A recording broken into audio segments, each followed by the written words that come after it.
도육환 목사님이 여러 가지로 이렇게 떠나실 때 마음이 좀 불편하셨는데, 이제 그 니카라과에서 오픈 예배가 벌써 몇 개월 전부터 잡혀 있어서 박종길 목사님하고 같이 참석을 할 수밖에 없는 상황이었습니다. 그런데도 이 임직식에 두 분을 같이 축하하지 못하는 것에 대해서 많이 죄송한 마음 가지고 계셨습니다. 저희 교회에서도 우리 이 뜨거운 이 사랑과 마음을 사실 교회 안에 이런 봉사와 또 같이 일할 수 있는 그런 일꾼들로 함께 동참해 주시면 좋을 것 같습니다. 임직 훈련 과정이 있긴 하지만 그것을 통해서 영적으로 성숙할 수 있는 좋은 기회가 되리라 믿습니다. 여러 이제 타 교회에서 오신 성도님들이 많이 그런 질문을 하세요. 오늘의 교회가 또 문턱이 높은 것 같다고. 근데 어쩌면 맞을 수도 있을 것 같고요. 저도 공동체를 섬길 때 그 고민이 있었어요. 그런데 또 한편으로는 우리가 임직을 하나의 그 직분이나 그런 것으로 보는 게 아니라 겸손으로 갈 수 있는 자신의 한 번의 그 또 다른 잣대가 아닐까 생각을 합니다. 제가 참 감사했던 게, 제가 서빙고에 있을 때 공동체를 섬길 때 다른 교회에서 장로님으로 오셔서 8년을 다른 교회에서 섬기다가 저희 온누리 교회에 오셨는데, 그분이 저희 안수집사 훈련을 다 받으셨어요. 받는 동안에 제가 너무 미안했습니다. 솔직히 공동체 안에서도 사실 많은 걸로 섬겨주셨지만 정말 미안했는데, 그분이 그렇게 조용히 서빙고에서 하는 그 임직 훈련, 그때 제가 기억하기로는 화요일날 저녁에 있었는데 그거를 매번 빠지지 않고 가셔서 숙제 성실하게 하시고 아우리치 같이 갔다 오고 하는 걸 보면서 저희 공동체에 있는 많은 분들이 큰 도전을 받았던 걸 기억합니다. 우리가 무슨 직분을 가졌느냐 안 가졌느냐가 아니라 어떤 영향력을 줄 수 있느냐 없느냐가 정말 귀한 것이 아닐까, 그런 생각을 해봅니다. 내년에는 더 많은 분들이 이 겸손의 자리로 나오실 수 있기를 주님의 이름으로 축원합니다. 오늘 말씀은 제가 너무나 감사했습니다. 제가 지난주에는 몽골 출장, 지난주에는 이제 중국에서 주일을 보냈는데 돌아와서 이제 목사님 안 계신 건 알고 있었기 때문에 제가 설교를 해야 되는데 본문이 어디일까 그랬는데, 지난주까지 우리가 베드로후서 말씀까지 보고 담임 목사님이 자유 본문을 주셔서 제가 마음 편하게 오늘 말씀을 같이 나누게 되었습니다. 한 잡지사에서 길거리 앙케이트를 했습니다. 질문은 딱 하나였습니다. 뭐였냐면, 요즘 어떻게 지내십니까? 갑자기 점심 먹으러 나왔는데 어떤 분이 딱 인터뷰하자고 하면서 물어보는 거예요. 요즘 어떻게 지내십니까? 그랬더니 그 답을 한 걸 모아보니까 크게 세 가지 부류로 나왔다고 합니다. 첫째는 뭐냐면, 어떻게 사냐고 물어보니까 답을 잘 못하는 거예요. 그래서 이런 부류를 어떻게 부르냐면, 그냥 그럭저럭 살고 있습니다. 그럭저럭 파. 또 다른 사람은 바빠요. 정신없이 바빠요. 정말 힘들어요. 그래서 정신없이 살아간다고 이야기하는 사람들이 있고, 예상외로 높은 대답이 나온 것 중에 하나가 뭐냐면, 죽지 못해 살고 있습니다. 죽지 못해 사는 파. 우리 안에서 이 세 부류 중에 나는 어디에 들을까? 한번 고민해 보신 적 있습니까? 옛날에 제가 감명 깊게 읽었던 책이고 지금도 영원한 베스트셀러 중에 하나인데요. 제목이 뭐냐면 꽃들에게 희망을 이라는 책입니다. Hope for the Flowers라고 되어 있는데요. 아이들이 있거나 아이들을 기르시는 분이나 아니면 또 어렸을 때 이 책 한 번쯤은 보셨을 겁니다. 안 보셨나요? 너무 성경만 보지 마시고 저런 책도 좀 보셔야 돼요. 저 책의 내용이 어떤 거냐면, 나뭇잎을 갉아먹고 있던 작은 호랑애벌레가 있었어요. 이제 이 애벌레가 계속 나뭇잎을 먹다 보니까 어느 날 문득 그런 생각이 드는 거예요. 삶에는 먹는 것 말고 다른 건 없는 건가? 이 질문 하나 때문에 이 호랑 애벌레는 그동안 먹이도 제공해주고 그늘도 제공해줬던 나무를 내려왔습니다. 그리고 정처 없이 방황했어요. 방황하다가 한 기둥을 발견하게 됩니다. 그 기둥이 어떤 기둥이냐면 자기 같은 애벌레가 수많은 무리들이 와서 저 구름에 가려져서 보이지 않는 끝을 향해 끝까지 계속 올라가는 거예요. 그 애벌레가 물어봅니다. 다른 애벌레들한테 저 끝에 뭐가 있지? 그런데 그 기둥을 올라가는 모든 애벌레 누구도 답을 없는 거예요. 올라가 봐야 한다. 올라가 봐야 한다라고 이야기합니다. 올라가다가 노랑 애벌레를 만났어요. 그리고 사랑에 빠졌습니다. 사랑에 빠지니까 어떻게 합니까? 눈에 아무것도 안 보이니까 두 애벌레가 내려왔어요. 내려와서 사랑을 나눴는데 문제는 뭐냐면 사랑을 나누다가도 금방 또 사랑이 실증나는 거예요. 그렇게 좋아서 결혼했는데 3개월도 안 가는 사람들 많지 않습니까? 지금도 사랑하시는 것 같아요. 예. 근데 아주 딱딱하신 분들 몇 분이 지금 전혀 웃지도 않으시고, 그래서 그 호랑 애벌레는 다시 그 애벌레들의 무리로 올라가서 그 기둥 위로 올라가기를 원하게 됩니다. 근데 그 노랑 애벌레는 버림을 받았어요. 호랑 애벌레한테 버림받은 다음에 막 울고 있는데 어느 날 보니까 늙은 애벌레가 나무에 이렇게 꼬치로 달려가 있는 거예요. 그래서 그 노란 애벌레가 늙은 애벌레한테 물어봅니다. 지금 그게 뭐 하는 건지. 그랬더니 자기가 새로운 곳으로 변하기 위해서 나무에 달려 있다라고 늙은 애벌레가 말합니다. 그랬더니 이 노란 애벌레가 두렵다는 거예요. 그렇게 나무에 달려서 새로운 것이 되는 것이 너무 두렵다는 거예요.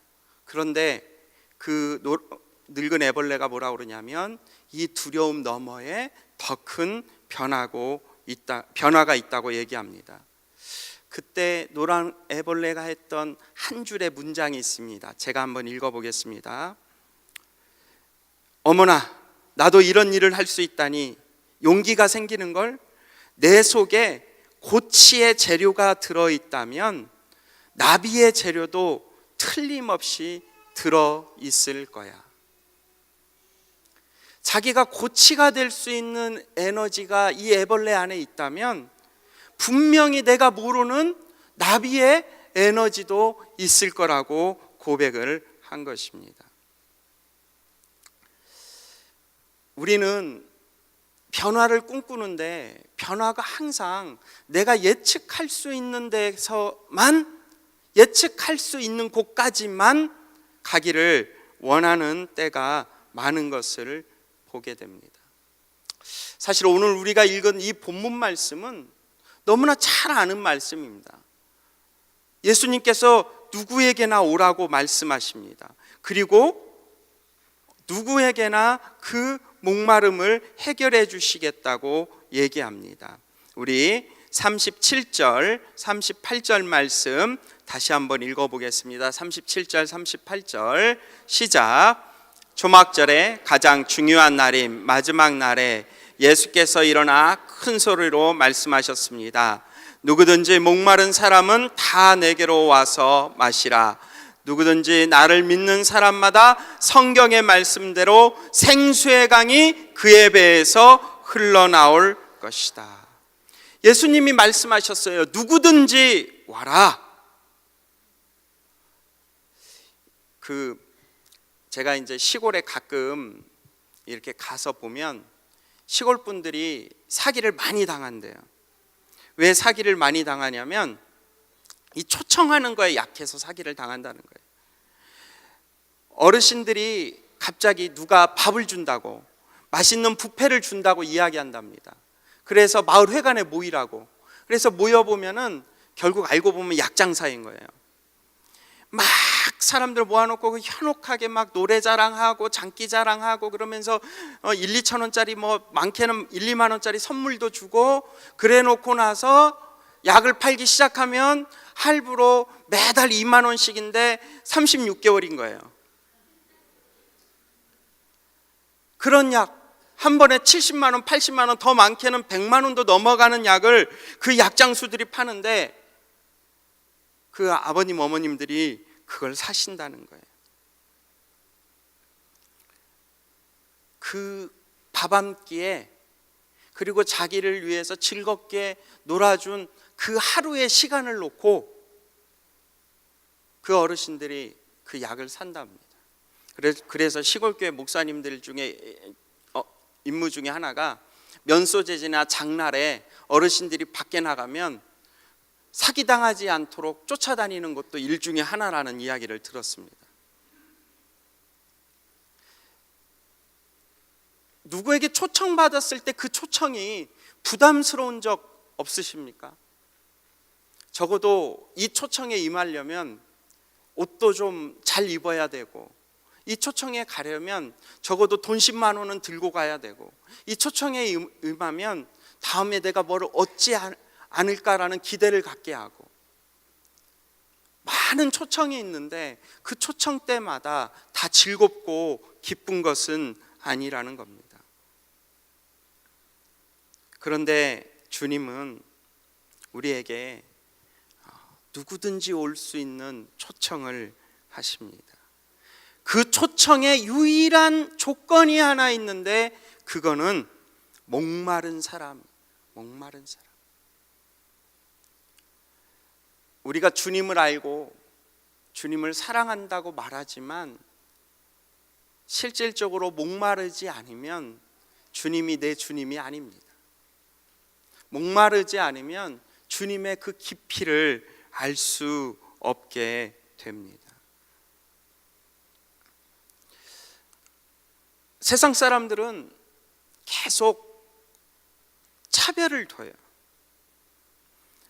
제가 차별 그 내용을 보니까 어떤 거냐면, 남자 여자 화장실이 이렇게 나누어져 있는 건 구별인데 장애인 화장실에 남자 여자 구별이 없는 건 차별이다, 이런 글귀를 본 적이 있습니다. 너무나 명쾌하지 않습니까? 하나님이 지으신 원래의 인격과 모양을 나누는 것은 구별이지만 그것이 아니라 인간의 어떤 등급이나 인간의 그 상황 때문에 나누어지는 건 차별이라는 것입니다. 사람들은 초청하며 어느 때는 우리를 차별합니다. 그런데 주님의 초청의 특징은 구별된 초청을 한다는 겁니다. 목마름이라는 것은 차별이 아닙니다. 이거는 구별입니다. 내가 인생을 살아가며 목마름을 가지고 있느냐 없느냐는 차별의 조건이 아니라 주님 앞에 서 있는 나의 구별의 조건이라는 것입니다. 저는 주일날 예배를 드릴 때마다 항상 고민이 됩니다. 우리가 이곳에 이렇게 모여 있는 게 정말 주님이 원하시는 그 목마름에 의해 주님의 말씀의 생수를 마시기 위해서 앉아 있는 것인지, 그러기 위해서 예배를 드리는 것인지, 아니면 이미 너무나 익숙해진 이 주일 문화, 그냥 이렇게 와서 서로 교제하고 나누고 그 한 시간의 예배를 통해 위로받고 좀 평강을 누리고 그 마음 가운데 오는 그 나의 체험을 위해서 앉아 있는 것인지. 주님은 초청하시는데, 차별 없이 초청하시는데, 힘들고 어려운 사람이든 내 인격에 문제가 있는 사람이든 아니면 몸에 어려움이 있든지 불면증이 있든지 아니면 여러 문제와 아픔 때문에 그 헤아릴 수 없는 어려움이 있든지 그것과 상관없이 누구든지 주님은 우리에게 말씀하십니다. 이곳에 오라고. 그리고 주님이 예비하신 생수를 마시라고 이야기합니다. 사랑하는 성도 여러분, 정말 우리는 목마르지 않습니까? 진짜 목마름을 잃어버린 지 너무 오래되지 않았습니까? 그래서 주님의 이 초청이 왠지 낯설게 느껴지진 않습니까? 그 목마름으로 부르시는 주님, 주님이 어떻게 말씀하시는지 우리 한번 다시 38절, 39절 말씀 같이 한번 읽어보겠습니다. 38절, 39절 시작.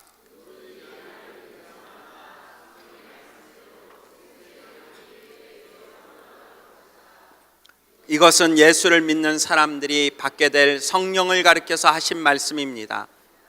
그때까지 성령을 주시지 않았던 것은 예수께서 아직 영광을 받지 않으셨기 때문입니다. 주님은 초청으로만 끝나는 게 아니라 분명한 것은 주님은 그 초청한 사람한테 채우는 게 있다는 겁니다. 주님으로부터 오는 생수는 채워지는 것이 있다는 것입니다.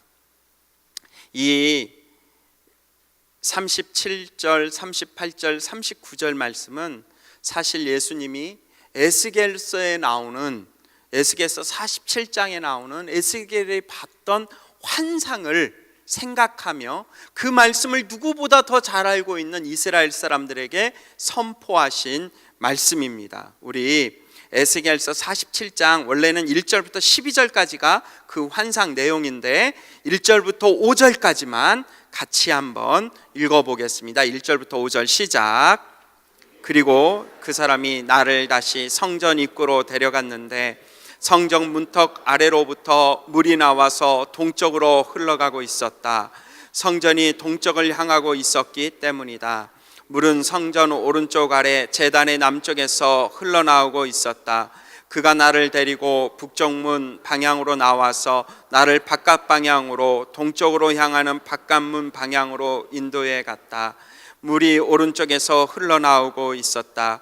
그때 그 사람이 줄자를 손에 쥐고 동쪽으로 가면서 그가 청규빗을 재고 나를 데리고 물속으로 갔다.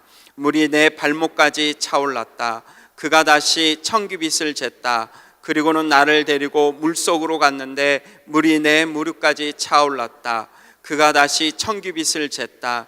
그리고는 나를 데리고 물속으로 갔는데 물이 내 허리까지 차올랐다.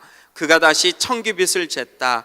그러자 이제는 강물이 돼 내가 건널 수 없게 됐다. 물이 차올라서 헤엄치기에 충분했고 도저히 건널 수 없는 강이 됐다. 성소에서 물이 나와서 그것을 덮고 있는 장면입니다. 처음에는 발목에서부터, 그 다음에는 무릎, 그 다음엔 허리, 그 다음엔 목까지 차는 그 환상입니다. 이것을 주님이 뭐라고 부르시냐면 성령이라고 우리 읽었던 39절에 이야기합니다. 우리 안에서 자꾸 차별과 구별을 구분하지 못하는 이유, 여전히 교회 안에서 모이지만 여전히 심각하게 소동이 나고 어려운 이유, 또 교회에 깊숙이 들어와서 같이 연합하지 못하는 이유, 사실은 우리의 성령이, 내가 알고 있는 성령이 어쩌면 발목이나 무릎처럼 내가 여전히 그 안에 잠기지 않고 첨벙첨벙대며 얼마든지 다닐 수 있기 때문이라고 생각합니다. 저희 교회 초창기에 계셨던 강동진 목사님이라고 계십니다. 이 강동진 목사님이 보은에다가 예수마을을 세웠습니다. 그리고 공동체를 오픈했어요. 그때 많은 성도들이 그분을 쫓아갔습니다. 그 공동체에서 같이 먹고 자는 거예요. 주님이 원하시는 대로 내 삶을 드리겠다라고 고백하고 다 포기하고, 직장도 내려놓고 자녀 교육도 포기하고, 그리고 모든 걸 내려놓고 공동체를 이루는 마을을 세웠습니다. 그리고 거기서 유기농 재배, 또 거기서 이렇게 닭도 유기농으로 키우면서 이렇게 생활을 하고 계십니다. 근데 초창기에 있었던 일이라고 강동진 목사님이 간증하는 걸 들었습니다. 그렇게 매일 아침 저녁으로 예배드리고 점심에 모여 기도하고 같이 먹고 또 같이 나누고 같이 자는데 어느 날 심각한 문제에 닥쳤다는 겁니다. 그 심각한 문제가 뭐냐?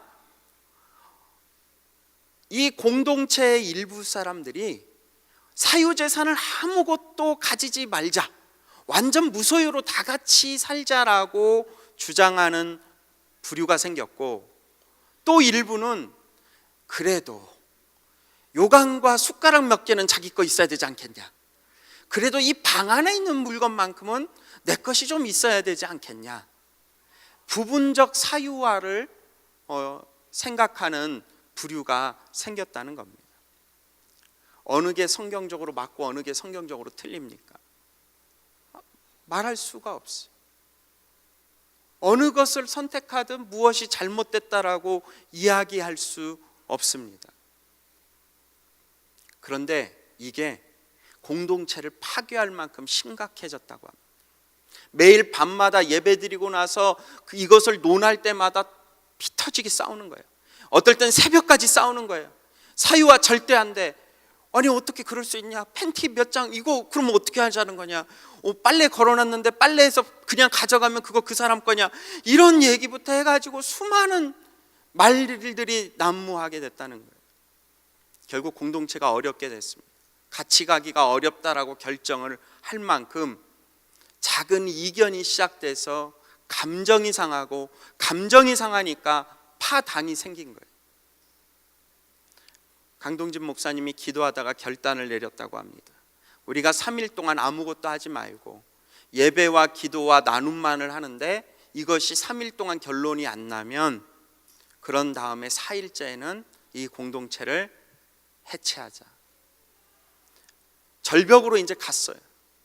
그래서 이 절벽 안에서 이제 3일 동안 기도하고 나누고 하는데, 여전히 굽히지 않는 의견들, 여전히 무너지지 않는 의견들이 끝까지 대립하더랍니다. 예배드렸습니다. 3시간씩 4시간씩 2시간씩 3시간씩 기도했습니다. 철야 기도도 하고 산기도도 하고 말씀도 나누고 모든 것을 다 했는데도 여전히 의견은 좁혀지지 않는다는 거예요. 마지막 이제 날이 밝으면 헤어지기로 작정한 날, 더 이상 우리는 안 돼 라고 결정한 날, 강동진 목사님 말씀에 의하면 그 밤에 성령이 임하셔서 모든 사람들의 마음에, 그 자리에 모여있는 100여 명의 사람들 마음속에 성령이 임하셔서 그들이 울고 회개하며 내려놓기 시작했는데, 그 밤이 지나고 나서 여전히 사유화는 안 된다는 사람도 있고, 여전히 이것만은 사유화해야 된다라고 이야기하는 사람들이 있지만, 더 이상 그것이 문제가 되지 않는 공동체가 되었다고 합니다. 우리 안에서 목마름이 채워져야 되는데 맨날 죽지 않을 만큼만 마시는 거예요. 맨날 가까스로 그냥 솟아게 되면 또 다 쏟아버리고, 솟아게 되면 다 쏟아버리고가 반복되는 거예요. 어느 정도까지 차야 되느냐, 내 의지와 내 마음과 내 생각의 결단이 이루어지지 않을 만큼 이 목까지 가득 차는 그 은혜, 그 성령의 역사, 그것이 죽은 땅을 살릴 수 있고, 그것이 메마른 곳에 진정한 변화의 물결이 있는 자리인 줄 믿습니다. 우리 양재원 누리교회 공동체가 주변에 있는 교회들보다 우리 교회는 건강해, 이게 우리의 목적이 아니잖아요. 우리는 다른 교회보다 그래도 성령 무릎만큼 발목만큼 허리만큼 찼어, 이것을 하려고 우리가 여기서 예배하는 것 아니지 않겠습니까? 저는 우리 교회가, 우리의 모임이, 우리의 순위, 그리고 우리의 다락방이, 또 우리의 가정이 무엇으로도 흔들 수 없는 그리스도의 성령으로 가득한 그 은혜를 누릴 수 있는 우리의 믿음의 공동체가 되기를 주님의 이름으로 축원합니다. 그래서 39절에 이것은 성령을 가리켜서 한다고 말합니다. 우리는 성령을 받은 사람들이고 성령을 경험한 사람들이에요. 그런데 그 성령이 여전히 발목만 있고 무릎에만 있는 거예요. 정말 우리가 기도해야 될 성령은 내 가슴팍을 넘어서 내 목까지 차고 넘쳐서 내가 그 성령에 눌림받아 내 생각과 내 마음대로 할 수 없는 그 상태, 그 모습, 주님은 그것을 위해서 우리를 초청하십니다. 그 일을 위해서 우리에게 말씀하십니다. 우리 39절 말씀 다시 한번 그 마음을 가지고 한 번 더 읽어보겠습니다. 39절 말씀 시작. 이것은 예수를 믿는 사람들에게 그때까지 성령을 주시지 않았던 것은 예수께서 아직 영광을 받으시지 않았기 때문입니다. 우리는 성령을 받은 사람이고 성령을 이 땅에 행하는 사람들이고 성령의 통로가 되는 사람들입니다. 이런 성령의 이야기를 들었던 사람들이 그 다음에 어떻게 반응하는가? 우리 40절부터 43절 말씀 같이 한번 읽어보겠습니다. 예수의 말씀을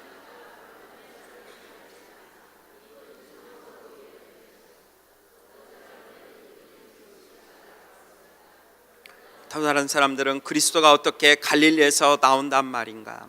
성경의 그리스도는 다윗의 가문에서 나실 것이며 다윗이 살던 동네 베들레헴에서 나신다고 말하지 않았는가? 라고 했습니다.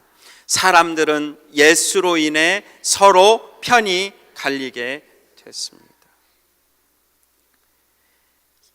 43절 마지막에 보면 예수로 인해 편이 갈렸다는 거예요.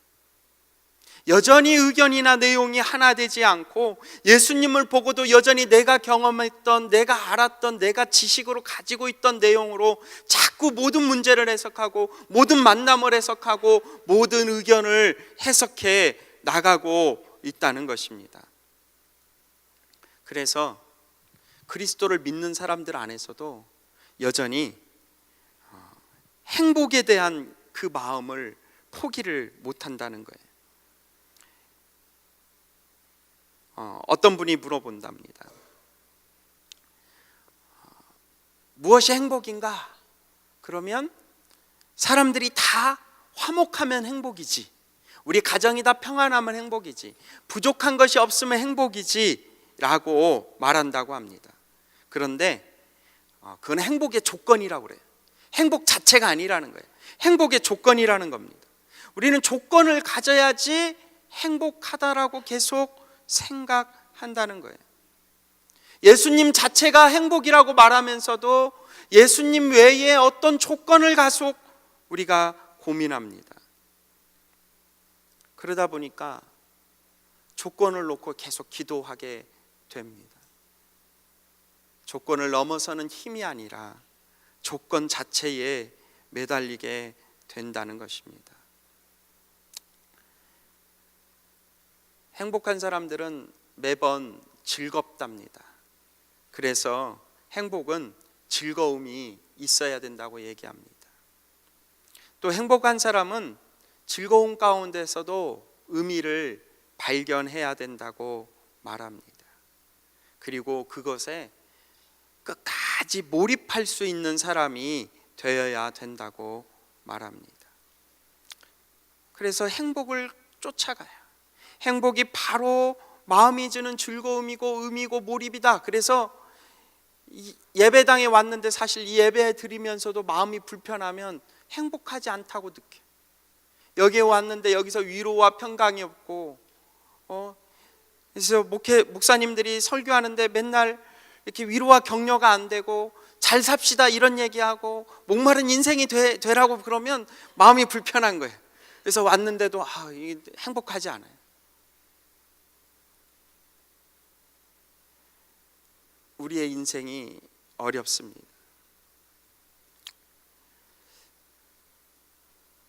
정말 우리가 목마른 걸 알고 싶은데 어떤 게 목마른지 모르겠어요.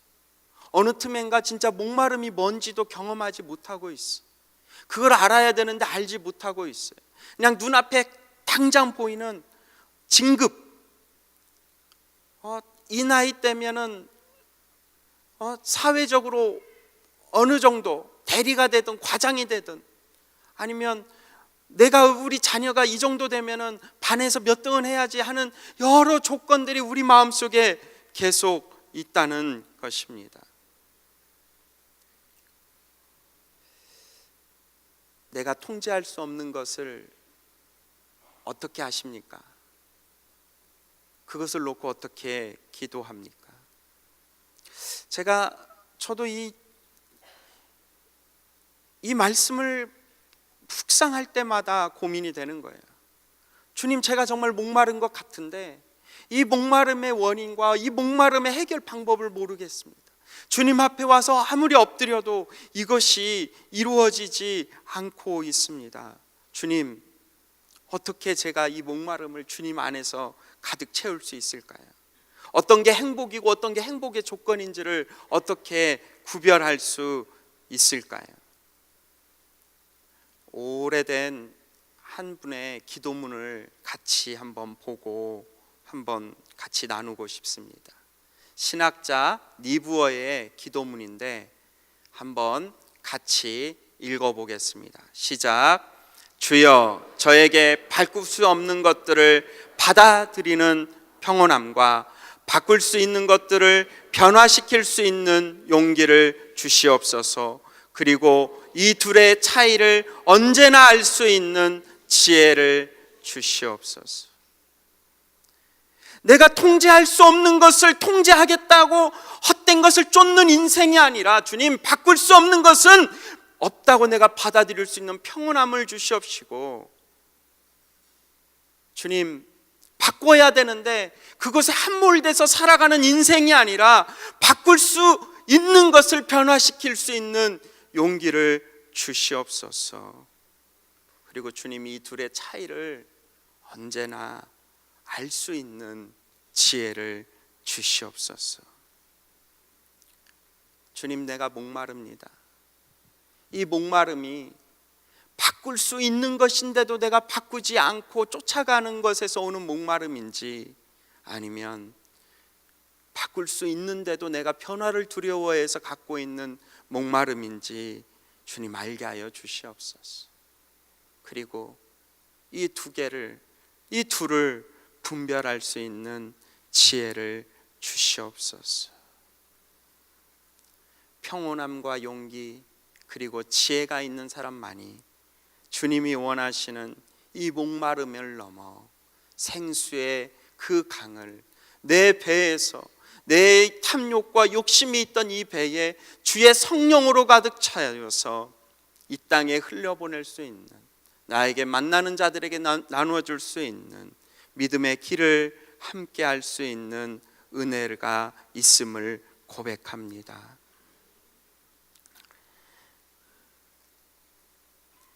처음 나누었던 꽃들에게 희망을이라는 내용에 보면 이 노란 애벌레가 나비가 되었어요. 나비가 돼서 날아서 이 호랑 애벌레가 그 애벌레들 무리에서 꼭대기까지 갔는데 보니까 아무것도 없는 거예요. 오히려 자기 애벌레들처럼 다른 여러 기둥들이 있는데 그 기둥들도 애벌레들이 그냥 이유 없이 꼭대기에만 있는 거예요. 근데 그 노랑 나비가 그 호랑 애벌레를 찾아옵니다. 그리고 자기가 경험했던 걸 나누어요. 처음에는 이 노란 나비를 못 알아봤어요.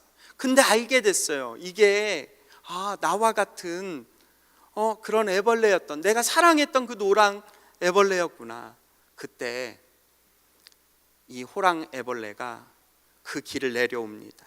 그 애벌레들의 무리를 내려와서 자기도 나무에 올라가 꼬치가 되어서 나비가 됩니다. 무엇을 선택해야 하는지, 무엇을 포기해야 되는지, 그것을 아는 사람이 인생의 변화에 의미 있는 그 길을 갈 수 있습니다. 여전히 그 길을 계속 가시겠습니까? 여전히 그 꼭대기에 서시겠습니까? 그러면서도 여전히 목마르다고 주님 앞에 기도하시겠습니까? 아니면 그래도 한번 내 꼭대기를 올라가렸던 내 마음을 내려놓고 주님이 나를 지으신 원래의 목적, 노란 애벌레에게 주셨던 노란 나비, 호랑 애벌레에게 주셨던 그 호랑나비의 그 모습을 가지고 하나님이 기뻐하시는 인생을 사시겠습니까? 우리 한 번 더 니브보의 기도문을 한 번 더 우리의 입술로 고백해 보겠습니다. 이 고백이 나의 고백이 되었으면 좋겠습니다. 같이 한번 읽어보겠습니다. 주여, 저에게 바꿀 수 없는 것들을 받아들이는 평온함과 바꿀 수 있는 것들을 변화시킬 수 있는 용기를 주시옵소서. 그리고 이 둘의 차이를 언제나 알 수 있는 지혜를 주시옵소서. 바로 주님이 목마른 인생을 찾아오시는 그 지혜에 우리 함께 주님과 동행하는 역사가 있기를 주님의 이름으로 축원합니다. 이 시간에 우리가 찬양으로 우리의 마음을 고백하고 그리고 나서 기도했으면 좋겠습니다. 나의 이 목마른 것, 나의 이 간절함이 오직 주님만으로 채워주게 해주시고 용기를 주셔서 변화에 두려워하지 않게 하여 주셔서 주님, 생수의 강이 흘러나는 인생이 되게 하여 주십시오. 생수의 능력이 흘러나는 인생이 되게 해달라고 그 입술과 그 마음으로 고백하며 같이 찬양 드리겠습니다. 주께 가까이